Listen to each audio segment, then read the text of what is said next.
Right. Welcome in, guys. Welcome. All right. So give it a second or two for people to log in. And then we will go around and introduce ourselves. And then maybe I might let you all introduce yourselves, since there aren't too many of you. So I will go ahead and start. I am Mark Concannon. I'm the Director of Student Recruitment and Career Development for the College of Letters and Science. Oh, I forgot to say, congratulations on being admitted to UC Davis. Yay! I've been on campus for a long time, and I've been working in the college for about a year and a half. I'm also a graduate of UC Davis in psychology. So I have definitely benefited from my education, and I loved it so much that I came back to work here and try to get more people to have similar experiences as I did. So, all right, how about I turn it over to Leanne, and then Leanne will throw it to another ambassador to introduce themselves. Great, thanks, Mark. Congratulations on being admitted to UC Davis, to all the attendees. My name is Leanne Taylor, and I'm a fourth-year linguistics student. Some things that I'm a part of at Davis: I'm on the women's rugby club team, I'm a part of the university concert band, and I also used to drive buses for Unitrans. So if you have any questions about those, please feel free to ask. Throwing it to you, Khalil. Hi everyone, my name's Khalil and I'm a second year here at UC Davis, and I'm a political science major. And then on campus, I'm involved with ASUCD, which is our student government, as well as some political clubs. And then I also work as a tour guide here on campus, which is really fun. And then I'll pass it on to Itzel. Hi everyone, my name is Itzel. I'm a third year social and comm major. I am in Davis Pre-Law Society. I'm the financial executive for that, and I'm also a writer for the California Aggie, which is our newspaper on campus. I'm gonna throw it to Beiton. Hi everyone, my name is Beiton. I am an international student from China. This year is my third year at UC Davis. Besides from being an ambassador for College of Letters and Science, I am also working for the international centers and the arbitration office. So if you guys have any questions about finding on-campus job, I will be able to help you with that. And then I will pass it on to Stacy.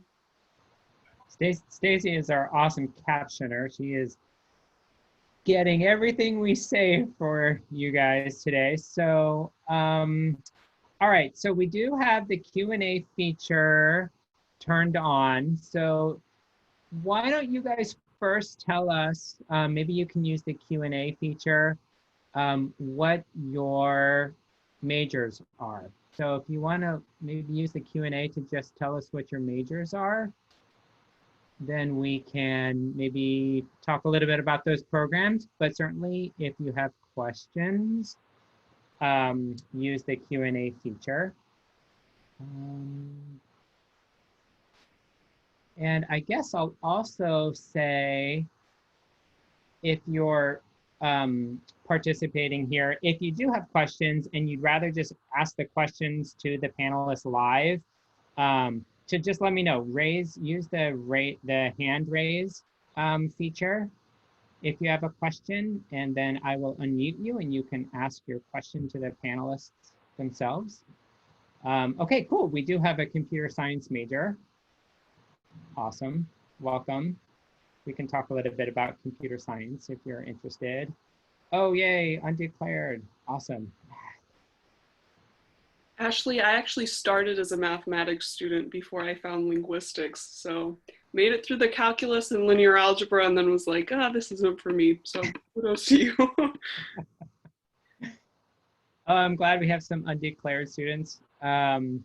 So a lot of students come to UC Davis undeclared.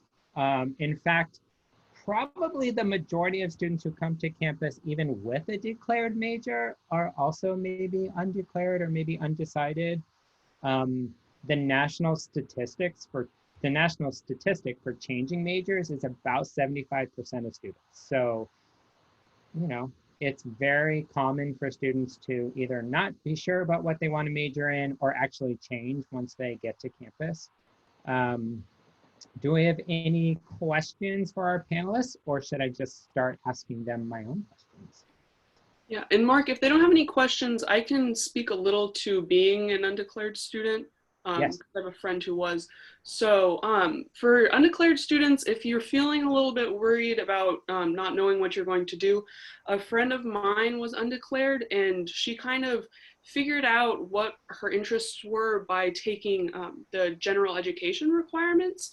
So you don't have to immediately start with your major, but there are some requirements in the College of Letters and Sciences. So if you aren't sure what to what you want your major to be, you can definitely explore those GEs and then find what you like. And that's actually how I found linguistics as well. Was I took the intro class for general education requirement and ended up loving it so much that I changed my major. So, and I'll just add on to undeclared. The college in Letters and Science, we have a team of people, of academic advisors in the undergraduate education and advising office who work specifically with undeclared students. So they do programming all year long. They have like a 1-unit class for students who might be undeclared or maybe just still seeking out different major opportunities. So we have resources for students to do the kind of exploration that Leanne was talking about and help guide students with developing plans, academic plans, even if they are undeclared. So, all right, how about double majoring? So we did have a question about double majoring, and I know that Itzel, you are a double major. Do you want to talk about that? Yeah, so I also started out as undeclared, and then I found sociology my first year. So I quickly switched into sociology, and then by the end of my second year, I found that I'm basically almost done with soc. And I thought, well, why not just add in another major that I'm interested in? And that's when I found communication, which would just generally help me overall in what I'm looking forward to doing. And so you have to talk to your major advisor first, because they'll tell you if you can switch in. So for me, I had to take all the like undergrad requirements for communications, and then I could double. And so I think it just depends on which major you're looking into. But I think, I don't know if Mark will agree with me, but I think you'll be taking the same amount of classes, because you're just gonna be taking 4 classes in general. It's just that this time you won't be getting a lot of freedom. It'll mostly just be your classes for both of your majors. Right. Yep, that sounds about right. Beitong, are you, I can't remember, are you a double major, Beitong? Oh, yes, I am. So I was, I was a double major student in economic and math, and then now I dropped math and then switched to statistics. Well, I mean, there are many majors at UC Davis are in fact overlapped. I mean, when I say overlap, I mean, you can probably apply 20% of your first major classes to your second major. It really depends, because like I honestly have never ever met any students that majors in two very different subjects. So normally for economic major students, we when we are choosing our second major, we normally go with mathematics, statistics, psychology, or sociology. It really depends on what you want to do in the futures, right? For itself, she majors in psychology and communication, right? So I am pretty sure that there are some connections between these two majors. So if you want to make it more doable, I would recommend you talk with your major advisor when you actually came to Davis. And that's all. Yep. I want to share. Thank you. Perfect. Good.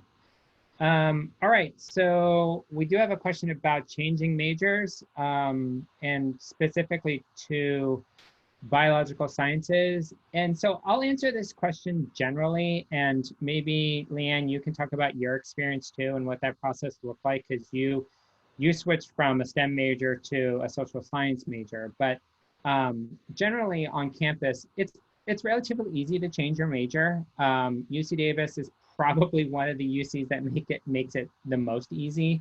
And in the College of Letters and Science, because so many of our majors are small in terms of their units. I mean, Itzel was talking about almost being done with her social major by the end of her second year.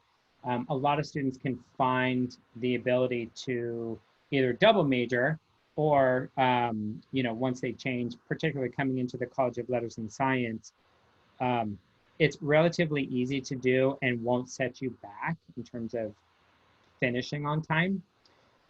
But to other colleges, you can definitely change across colleges too. So going from Letters and Science to, say, the College of Biological Sciences isn't necessarily difficult, but each major will have its own requirements that you have to fulfill. Sorry, phone is ringing.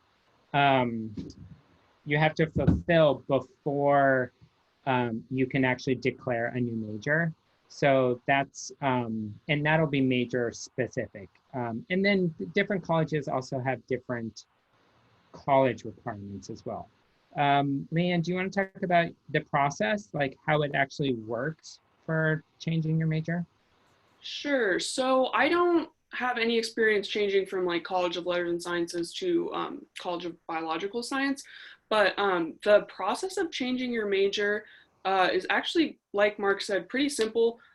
Once you are, enrolled at Davis and then finish that process, you'll have something called OASIS, which is the student systems. And basically all you have to do is go and submit a form to switch your major. However, I would recommend talking to your advisor before you switch a major, because every time I did, I had to talk to an advisor and they said, well, let's look at your four-year plan and things like that.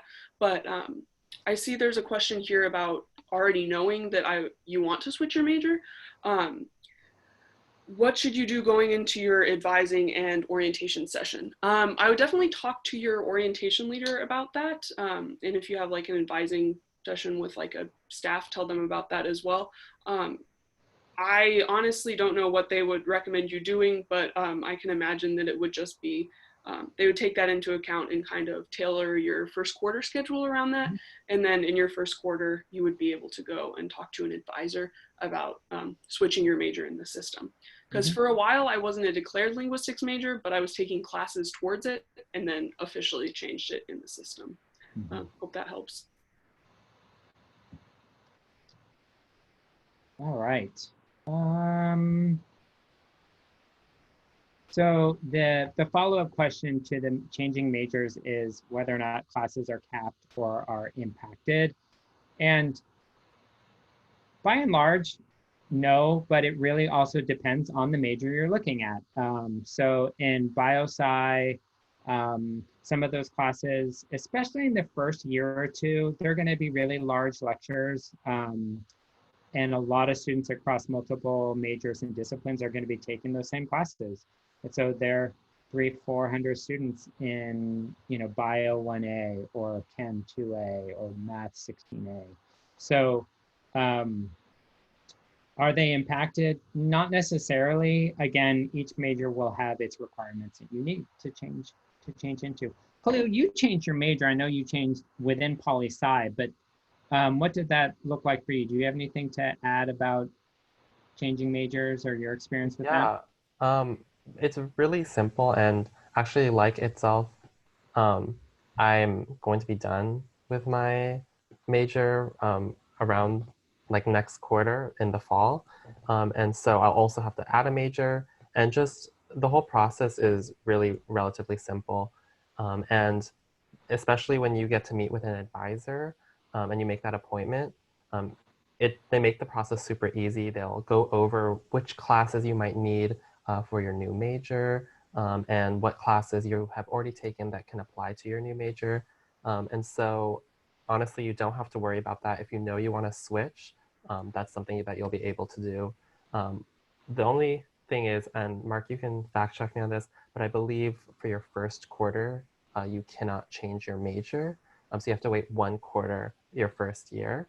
But even if you're not declared within a major, you can still start taking general education classes or prerequisite classes for the major that you think you're interested in. That's right. Yep, that's exactly right. Second quarter, you can start the process. Well, actually, you can start the process fall quarter, but it won't be official until second quarter once you've earned your UC GPA. We have a question about financial aid resources. You know, the University of California is a public institution, and so we offer financial aid for students who qualify. So as long as you submitted your FAFSA by the March 2nd priority deadline, you should, and you, based on your financial aid eligibility, you should have received an aid package. And for many students, that includes grants. It might include scholarships, but most scholarships for new students aren't awarded until the summer. So once students tell us they're coming, that's when the scholarship office starts notifying students whether or not they received a scholarship. But that financial aid package might include university grant and also loans too. So if you haven't received your financial aid package and you applied, definitely contact the financial aid office or just log into your My Awards, MYAWARDS.ucdavis.edu. And that's the financial aid system to check your award package. Ashley, I hope that answered your question. If not, please let me know. And All right. another helpful Yeah, please. resource for financial aid is if you're looking to apply for scholarships or see what scholarships you're eligible for, scholarships.ucdavis.edu is also a great resource for that. Yes, thank you. They have campus scholarships, but also links to outside scholarships, lots of different resources there. Khalil, were you going to add something? No, I think you covered it all. Okay, perfect. Good. Okay, so, okay, I want to get to that housing question, but there is another question about double majoring, specifically with computer science and data science. Yeah, Leanne. So did you have something more to say about that? Or okay. I saw your question, and so I did a little quick Google search. And it doesn't look like we have a data science major at Davis. We have a science and technology studies, which does some work with data science. And oh boy, I didn't check if it was in the College of Letters and Sciences. STS? It is, yeah. Okay. So yeah, they're both within the College of Letters and Sciences. And yes, to answer your question, you can double major in them. And the statistics major has a data science track. So that's another option. So if you're really interested in data science, I would check out the statistics major too.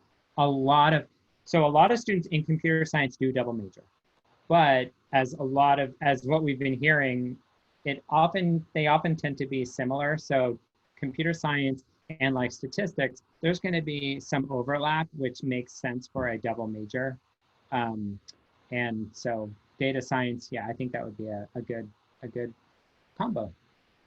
Okay, so I understand that an email went out. I heard about it this morning. I also heard about it this morning that the guarantee housing there's a caveat to our new policy for guaranteeing housing. And so the question is, will we be able to do remote learning or will we need to go to classes physically?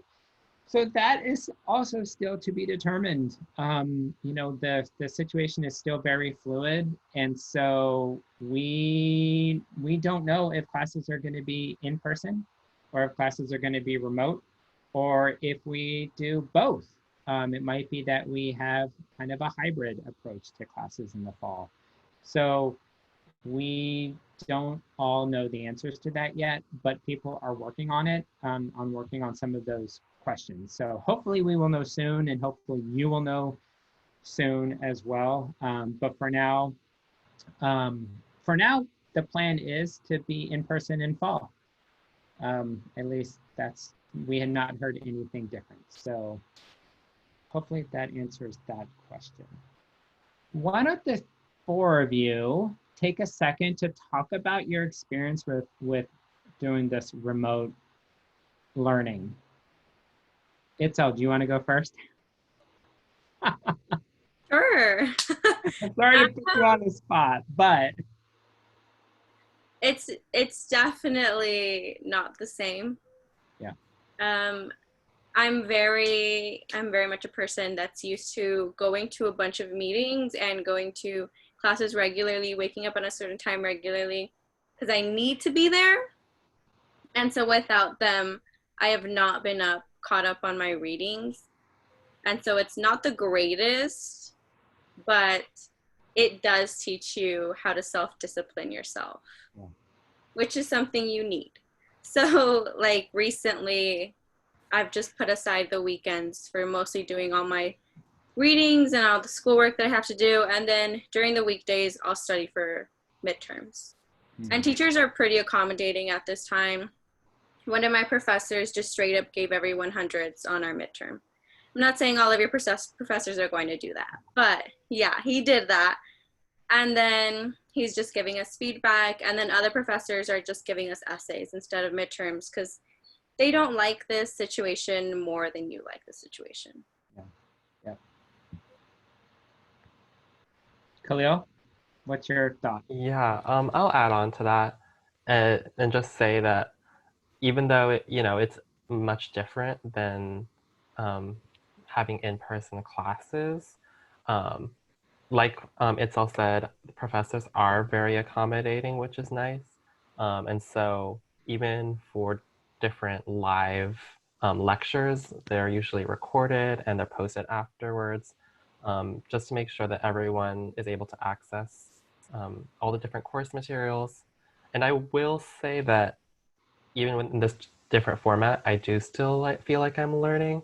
And there are still different clubs and organizations that I'm a part of that are still meeting through online format. And so I wouldn't say that I'm like completely disconnected from campus. And so there's still the university connection between students if you're looking for that. Good. Leanne? Yeah, so Khalil and Itzel being so positive about this changed my initial response. But I got a little lucky in that since it is my last quarter at Davis, I had finished all of my requirements. Basically, I was able to go part-time. So that's kind of made a huge difference in that I really only have 3 classes that I'm in right now. But just to, go off what they said, again, professors are really accommodating. One of my roommates actually really loves the online stuff because she's like, she goes to office hours very regularly and she's like, it's amazing. I'm going to their Zoom office hours and no one's there. It's like I'm getting a one-on-one tutoring session with the professor. So there's that. And then, my professors are like, email me whenever, and we can arrange like a one-on-one meeting. So it's definitely different. And you just kind of have to learn how to adapt to it.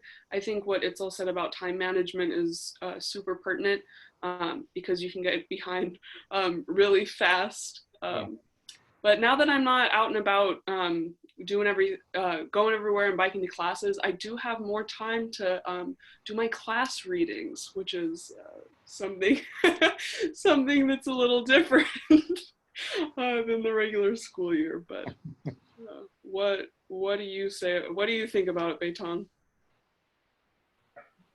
I really enjoy the remote learning experiences because, I don't live around Davis. So I save like an hour on commuting for, just for the week. So, I definitely get more time to sleep. And then my professor, I really do love, the office hours turn to be a one-on-one tutoring sessions because, honestly, for economic majors, oftentimes the professors are really busy. Normally I have to wait 20 minutes to ask for just one question. And then I have like probably 10 questions to ask. So it's not that efficient. When everything switched to online, it just, it's a lot easier for me to ask, and then it's in fact more efficient. Oh, great. Cool. So we do have some questions about housing. I know Beitong and Khalil, you guys were both off campus when you came to Davis. But for Leanne and Itzel, do you guys want to talk about the places you lived and whether or not they're the best? Who wants to go first? Leanne? I'll go first because I do have strong feelings about housing. We all do. So I was actually in the Segundo housing area, and I think it's the best, has the best dining hall. I was actually quoted in an Aggie article that was talking about the dining halls, advocating for the Segundo dining hall as the best. But anyhow, I definitely think some tips in deciding where you should dorm. Definitely, it depends on what you're looking for, really. I liked Segundo just because it's real close to Rite Aid. It's right across the street, so if you need anything at Rite Aid, it's there. You're also within a stone's throw of Trader Joe's, and I am notorious for my love of Trader Joe's as well.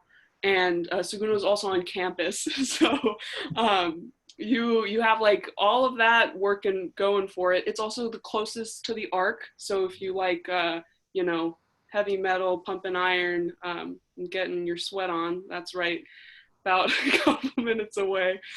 But so yeah, that's Segundo. That's all the great things about that. Tercero is one of the biggest, and it has most of the new housing. So if you're looking for the newest, definitely look at Tercero. It also, location matters as well.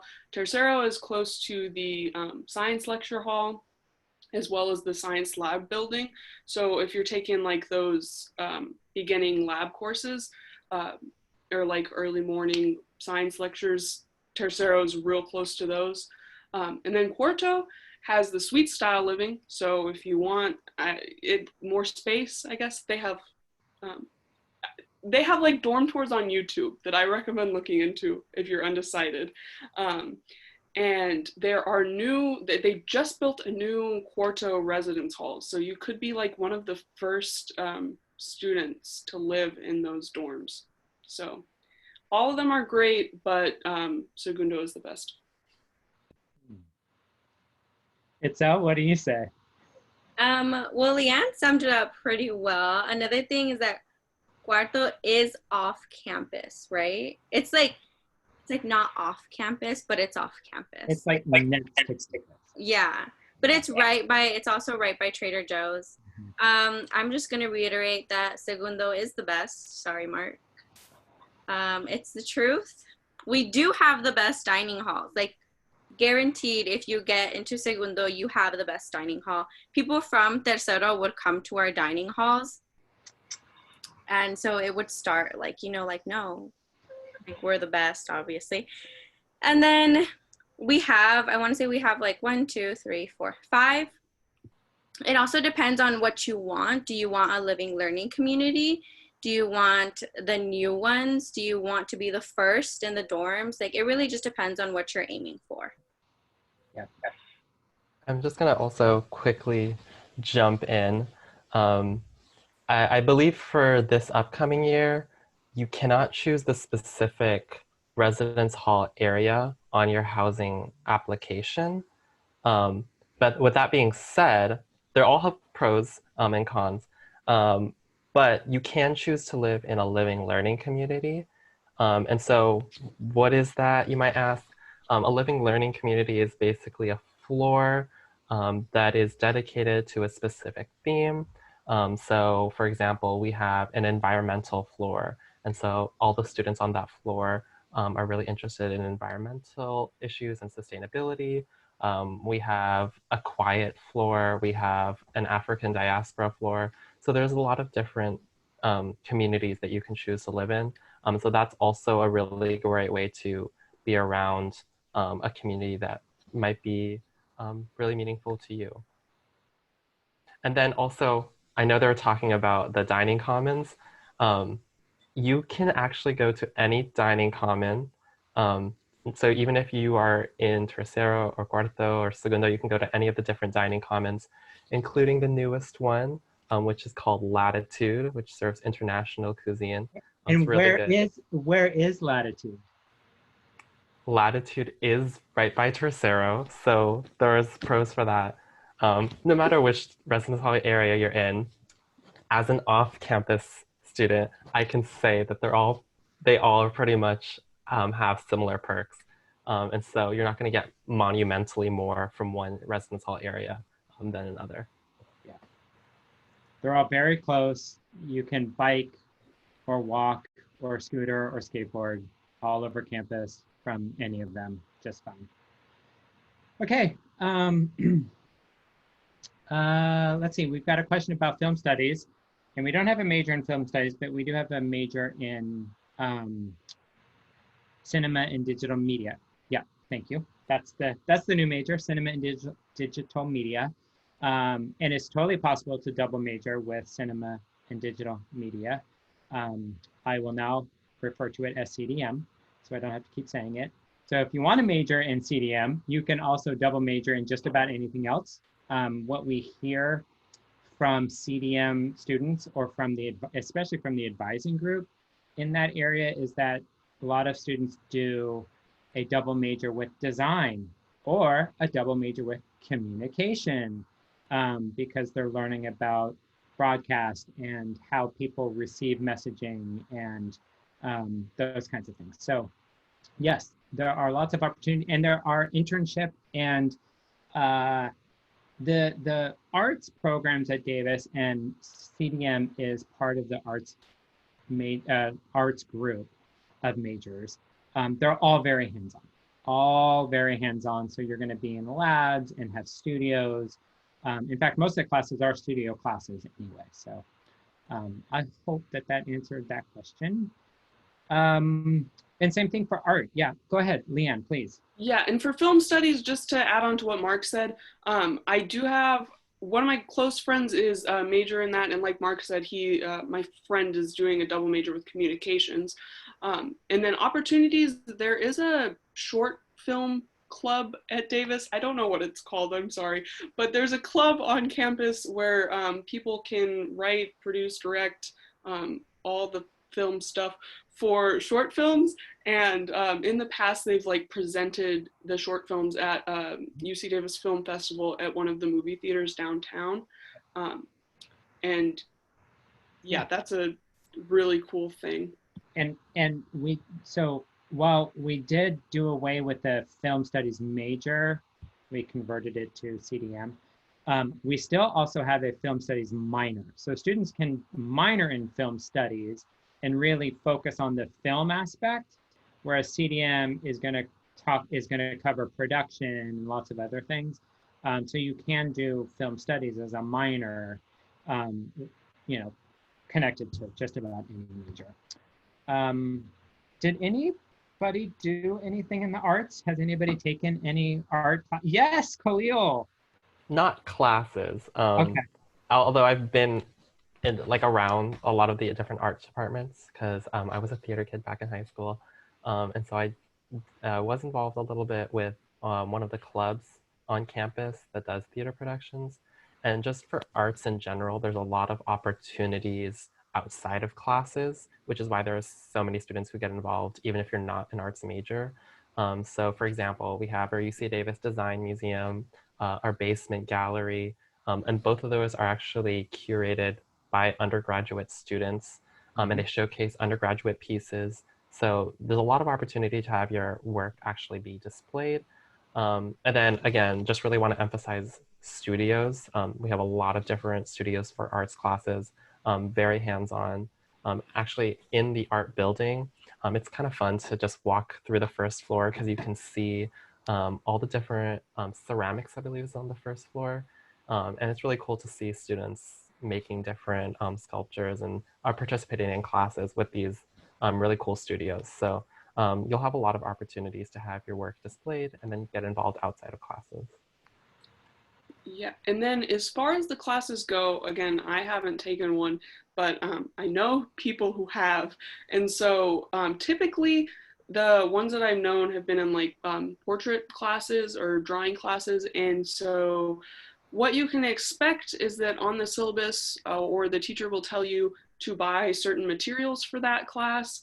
And then as far as I know, in regards to the portrait class that a friend of mine was in, was you're just given assignments to kind of like the one-line assignment, like draw a portrait of a person, or they're given a picture that they have to recreate and things like that. So a pretty standard, typical art class. And Yep. you can build your portfolio. All right, so that takes care of the questions in the Q&A box. Does anybody else have any more questions? Yay. Okay, can you tell me about this year's summer session for freshmen?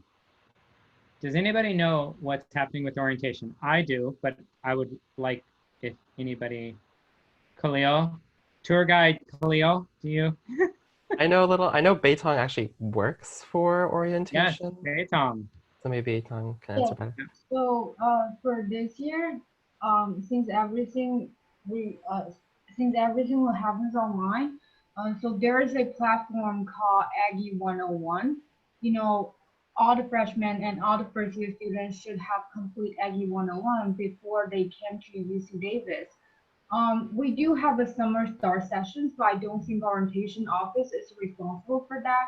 You know, if you are really interested in summer sessions, especially for freshmen, I highly recommend you talk with your major advisors because like you don't really know what classes do you need. You know, like the good thing is for all the freshmen, you need pretty much everything. Like whatever you take, it counts for something on your, student's profile.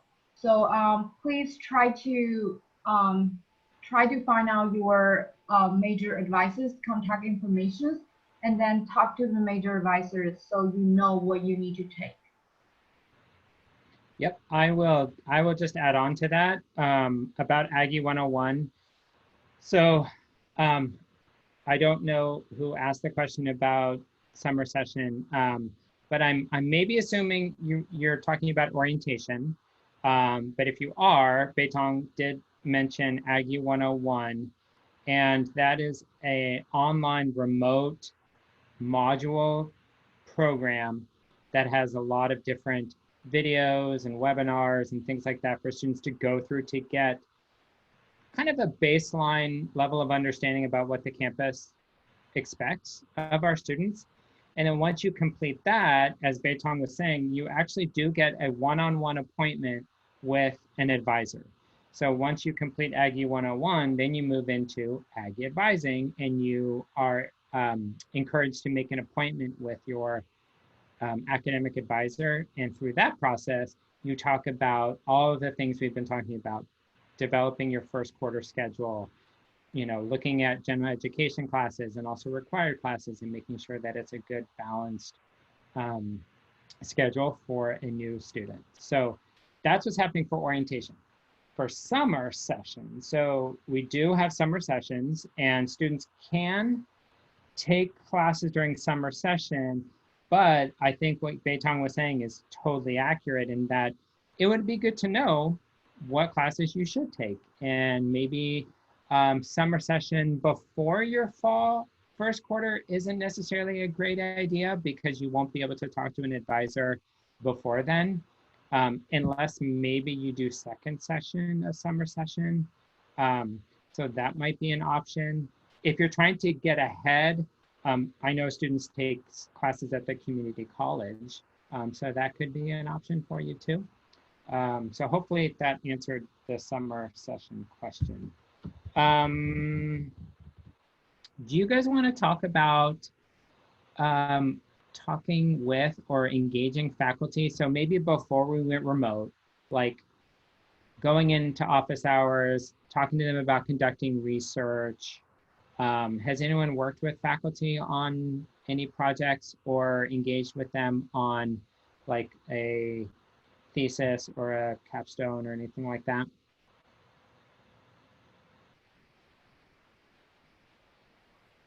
Yes, I think I can talk a little bit about this. So I was working with Professor Wilson 2 quarters ago, and then I was doing an independent research with her. Um, so I would say if you are really interested in doing undergraduate research, there are plenty of options available for you. There's also a undergraduate research centers at um, on campus. Yes, I forgot the exact locations, but we do have an office specifically for students who are interested in doing research.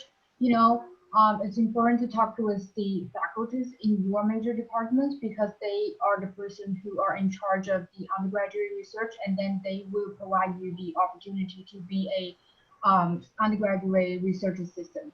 So, I would say I am familiar with the economic department. There are also some first year seminar, FRS, that's available for students to do research. So, if you're really interested in doing research, I would say, talk with the faculty. Yes, they are the best options for you. Great. So that's what I did. I mean, when I was a student here, and it was a long time ago, obviously, but I just went into my faculty's office hours after a lecture that was particularly interesting to me. And I just asked her if she needed any undergraduate student assistance in her for the research project that she was engaging in. And she set me up with one of her grad students, and I did a quarter of research, got units for it and everything, and experience. So how about oh, there was another question. Oh, class size. You guys want to talk about your experience with class size, getting into classes, like what that looks like? Khalil, do you want to start? Yeah, I can speak a little bit about that. And my answer is that it really varies.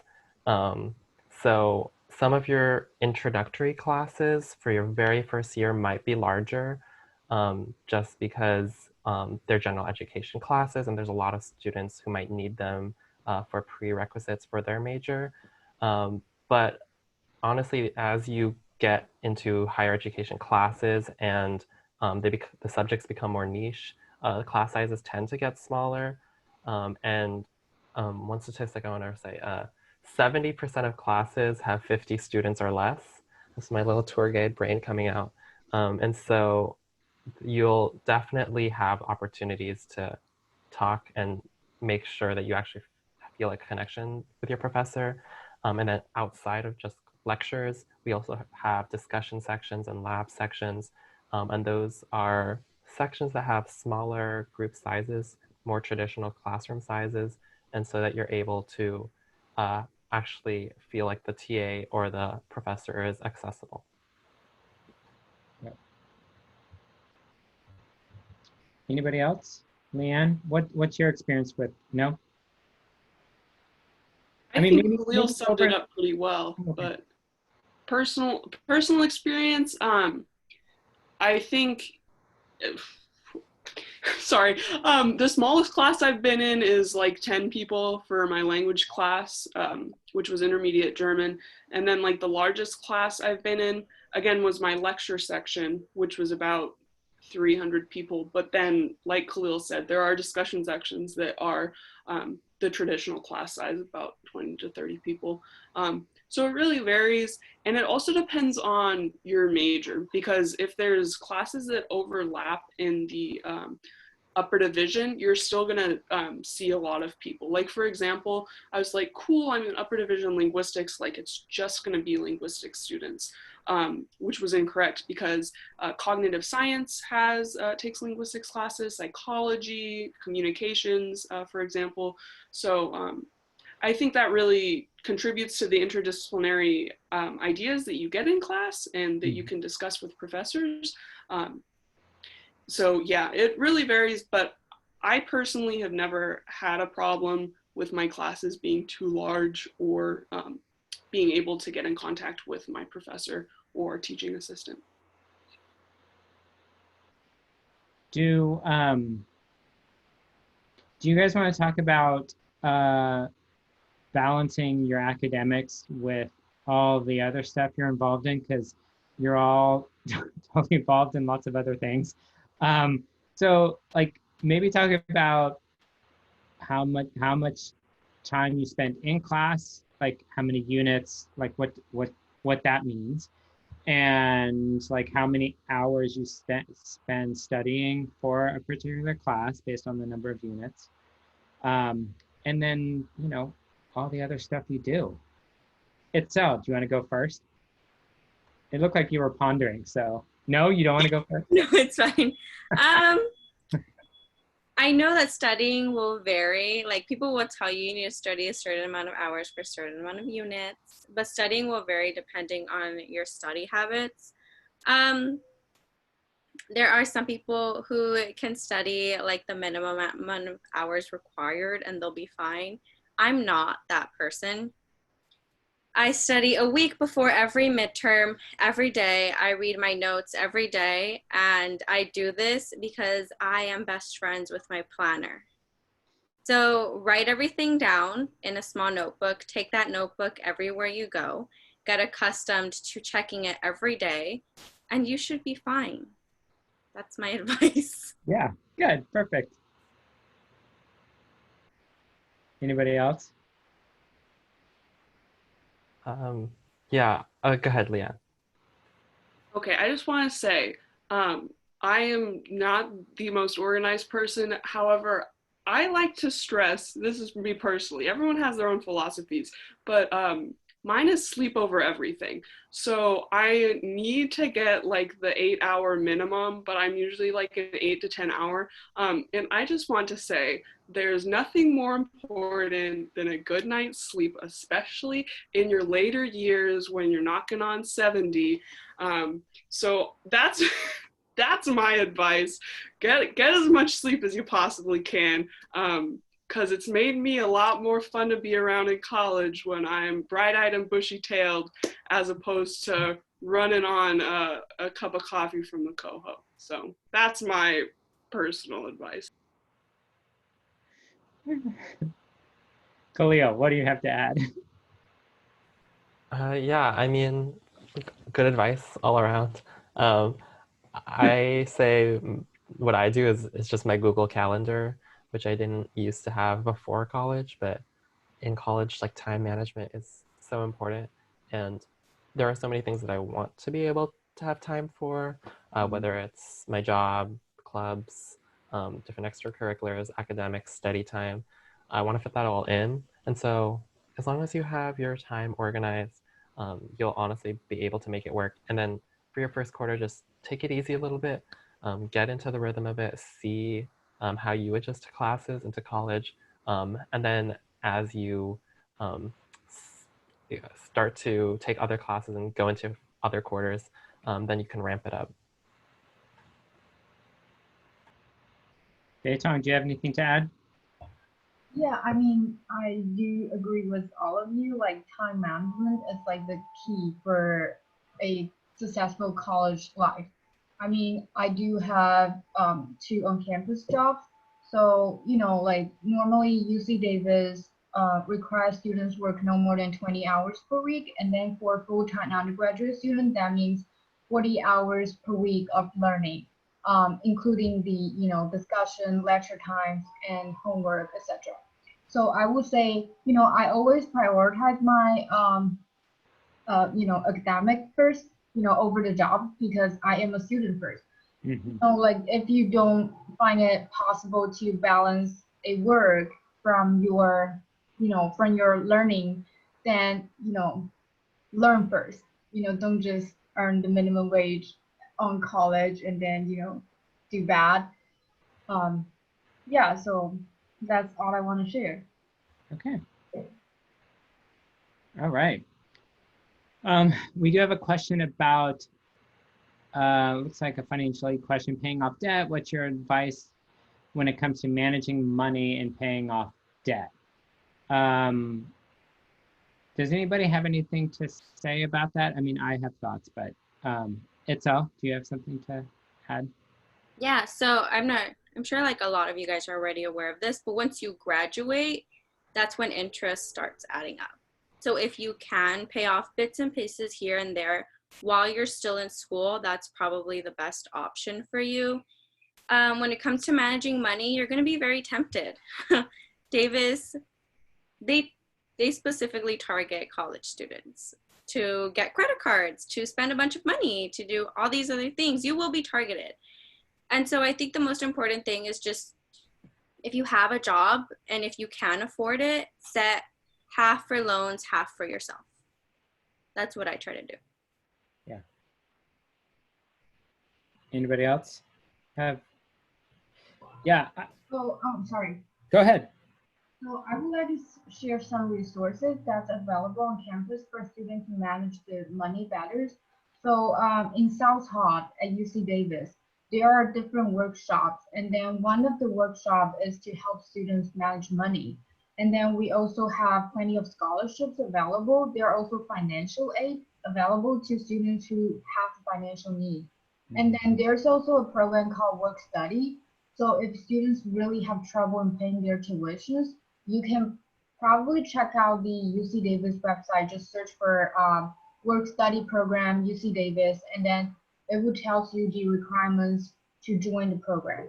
Yes, you know, if you are qualified, you will be able to enroll in the work study programs, and then university will offer you some positions on campus. So you can have some extra money to pay your tuition. Yes, and then there are also free food available on campus. Yeah. Yep, there are resources where students can get food every day, actually. I just wanted to add to that, the budget that UC Davis sets for students is flexible. So while tuition and fees are set, and if you live on campus, your room and board is set, most everything else is flexible. And so, you know, when you move off campus, if you live in a 2-bedroom apartment with 3 other people, that's going to bring the cost down versus living in your own room in a 1-bedroom or even a 2-bedroom. So, you know, managing money is also a personal endeavor. And I think what Beitong was mentioning is amazing advice. Like, make use of some of those resources, the workshops through student health and counseling. And even financial aid. Financial aid also offers some of those workshops too. So that would be my advice. So, okay. We have about 5 more minutes. Does anybody have any other questions? Raise your hand if you have a question. Or type it out so that we can get them before we sign off, or before I ask my own question. Okay. No?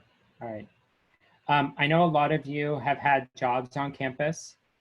When should students start looking for work? So talking about managing money and paying off debt, when should a student start considering maybe looking for a job? And how do they do it? Can I share some of my experiences? Yeah. Okay, so I started looking for a job as soon as I came to Davis, because, you know, I am an international student. You know, I always hold assumptions that I probably wouldn't get hired, but that's not the case. So I was trying really hard, and then I applied to many different on-campus positions. They are all available on Handshake UC Davis. So, you know, at first it's difficult because I don't have any working experiences right after graduating from high school. But the trick is, you know, college doesn't really expect students to have a whole bunch of working experiences. What really matters is you keep trying. And then there are also many internships programs available on campus, you know, like this positions we are holding right now, the college ambassadors, it's an internship positions as well, right? So even if you find it difficult to find on-campus jobs, you can always start with the internship programs available. And then you can always go to the the internship and career centers at UC Davis. They will also offer you some suggestions on finding on-campus jobs jobs and help you to revise your resume and cover letters. Yes, and then that's all. Perfect. Great advice. Who else worked on campus, and anybody else have suggestions? Yeah, I work on campus as a tour guide. I didn't get my tour guide job until my second year, just because I had a little bit more flexibility. But I did participate in a lot of like internships or like leadership positions on campus during my first year.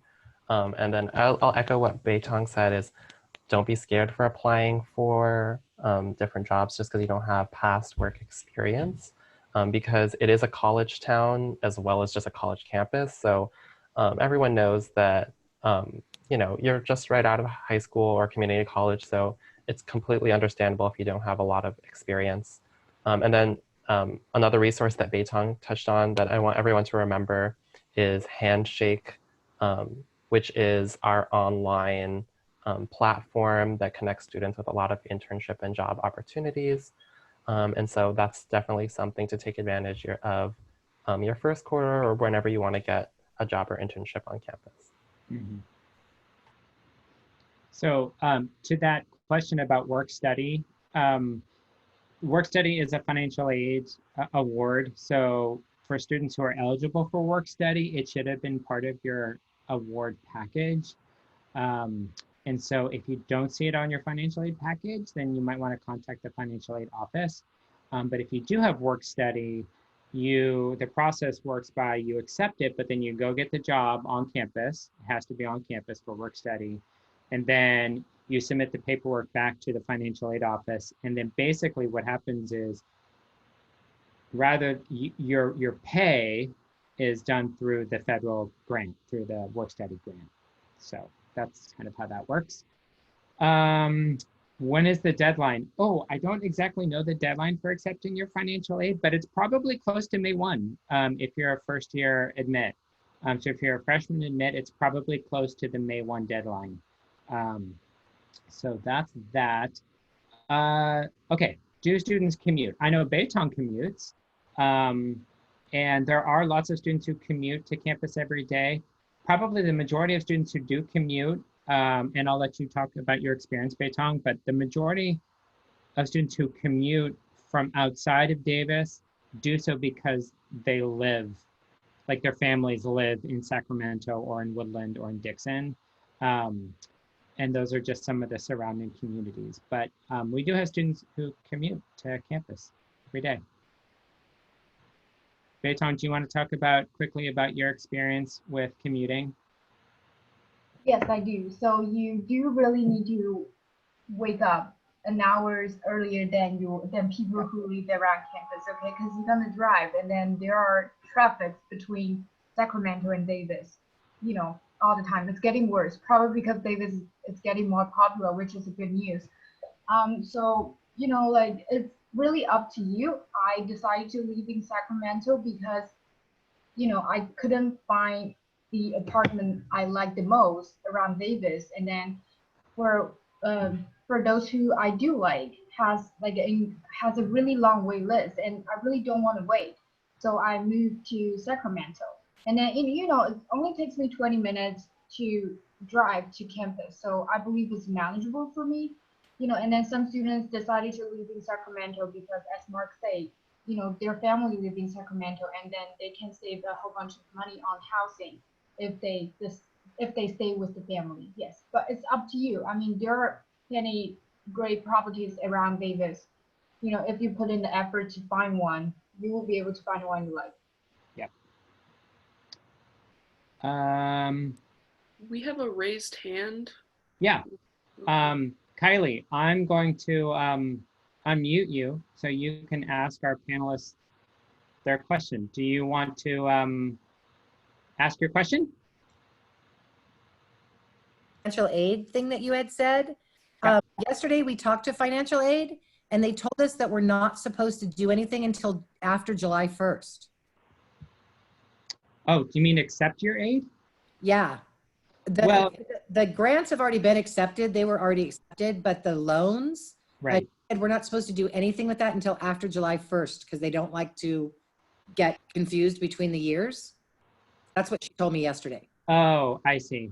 Yeah, because students are still accepting loans for the 1920 academic year. Yeah, that makes sense. Yep, that makes sense. Thank you for sharing that. Okay. Okay, Khalil, I know you lived off campus your first year. We have time for like maybe one more question. So do you want to talk about living off campus, and maybe Beitong, you can share quickly. So if you live off campus, how do you stay involved with the campus?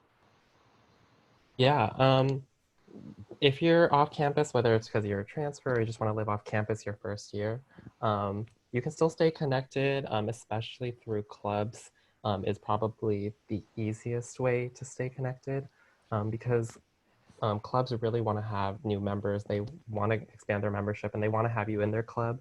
And so don't be afraid to branch out, try new interests that you've never explored before, because that's really where a lot of the UC Davis community comes from. And so if you are feeling a little lost or you don't know where to start, right in the beginning of our school year, we have a lot of different club fairs and involvement fairs so that clubs can talk to you out on the quad about what they're all about. And then that way you can get involved and see which ones you want to attend. But we have over 800 student organizations, Greek life clubs. So there's a lot of different areas to get involved. And that's really how you find your place on campus. Yeah. Beitong, do you want to quickly talk about? Yeah, there's a question about areas in Sacramento. Do you want to just quickly talk about that really quick? Let me read the questions for you. So I live in West Sacramento, so it's like only 20 minutes away from Davis, and then there's an area called Willow, if you want to search on Google Map really quick. And then there is also elementary schools around the area I live. It's honestly like right across the street. I have also seen many cars in my apartments that have the UC Davis plate. So I am pretty sure that there are some students who goes to Davis also leaving my property. Sorry, not my property, in the property that I live. So, always Google search because I don't really have a good sense of directions and I don't really know where I live right now. But okay, if I do know that I live in West Sacramento. West. Okay. Yep. Yep. And then for do we still have time? Do you have one quick thing to add? Oh yeah, so like like since all the lecture times happen during the day and then all the discussions happen during the night, so even though I live off campus, I do spend my whole days on campus so that I can attend those lectures and discussions. Right. Yep. That was going to be my advice. So if you are commuting from outside of Davis, just plan to spend the entire day on campus. Again, so you can get involved, but also participate and go to lectures and everything. Okay, we are out of time. Thank you to my awesome panelists. Thank you guys. Thank you to all of you who joined us today. Congratulations again. If you have any other questions, make sure you let us know. Our contact information is on the website. So lettersandscience.ucdavis.edu. You can get in touch with the ambassador group. These guys are all ambassadors for Letters and Science. And if you have any questions for me, you should know how to reach me because I've been emailing you a lot. So hopefully you'll join us and you'll decide to come to UC Davis, and really, really hoping that we will see you in the fall. All right. Thanks, everybody. Bye.